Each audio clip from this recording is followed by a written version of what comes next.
नमस्कार दोस्तों, आज की हमारे इस वीडियो में हम आपके लिए बृहस्पतिवार व्रत की कथा लेकर आए हैं। किसी गांव में एक साहूकार रहता था जिसके घर में अन्न, वस्त्र, धन और किसी भी चीज की कोई कमी नहीं थी और वह साहूकार बहुत ही कोमल स्वभाव का था, परंतु उसकी स्त्री बहुत ही कृपण थी। वह कभी भी किसी भिक्षुक को कुछ भी दान में नहीं देती थी। सारे दिन बस अपने ही घर में लगी रहती थी। एक बार की बात है, एक साधु महात्मा बृहस्पतिवार के दिन उसके द्वार पर आए और भिक्षा की याचना करने लगे। वह स्त्री उस समय घर आंगन को लीप रही थी। उस कारण साधु जी से कहने लगी, महाराज, इस समय तो घर लीप रही हूँ, आपको इस समय कुछ नहीं दे सकती, आप फिर किसी समय आ जाइएगा। साधु ने यह बात सुनकर वहाँ से चले गए। कुछ दिनों बाद वही साधु जी उसके द्वार पर फिर से दोबारा आ गए। उसी तरह फिर से भिक्षा मांगने की याचना करने लगे। उस समय वह स्त्री अपने बच्चे को खाना खिला रही थी। फिर से कहने लगी, महाराज, मैं क्या करूं? मुझे फुर्सत ही नहीं है, इसलिए मैं आपको भिक्षा नहीं दे सकती। उस दिन भी साधु जी उसके द्वार से खाली हाथ ही लौट गए। फिर से कुछ दिनों बाद तीसरी बार वही साधु उसके द्वार पर फिर से आए। फिर से उसने उसी तरह से कुछ बात की बहाने बनाकर साधु को खाली हाथ भेजना चाहा। कहने लगी, महाराज, मैं क्या करूं? मुझे समय ही नहीं मिलता, इसलिए मैं आपको भिक्षा नहीं दे सकती। इस पर साधु जी कहने लगे, यदि तुमको हर समय का छुट्टी मिलने लगे तो तुम मुझे भिक्षा दे दोगी? इस पर साहूकार की औरत ने कहने लगी, हाँ सरकार, यदि ऐसा हो जाए तो आपकी कृपा रहेगी।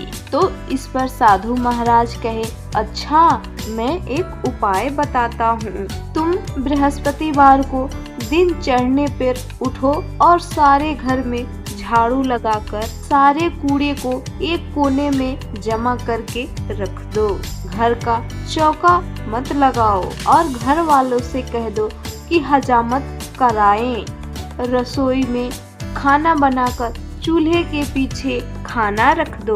फिर स्नान आदि करके सायंकाल को अंधेरा होने के बाद दीपक जलाओ।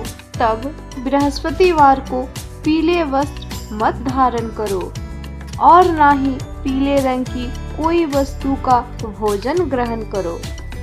यदि ऐसा करोगी तो तुम्हें घर का कोई भी काम नहीं करना पड़ेगा, तुम्हें छुट्टी ही छुट्टी मिलती रहेगी। साहूकारनी ने जैसे जैसे साधु जी ने बताए वैसे ही किया। वे हर बृहस्पतिवार को ऐसा ही करने लगी। कुछ समय बाद उसके घर में खाने को लाले पड़ने लगे। थोड़े दिनों में वही महात्मा फिर से उसके दरवाजे पर आए और भिक्षा मांगने लगे। उस समय साहूकारनी ने बोली, परंतु महाराज, मेरे घर में खाने को अन्न तक नहीं है, आपको मैं और क्या दे सकती हूँ? तब उस महात्मा साधु ने कहा, जब तुम्हारे पास सब कुछ था तब भी तुम कुछ नहीं देती थी। पूरा घर खाली है, देने को समय है, फुर्सत में हो, तब भी तुम कुछ नहीं दे रही हो।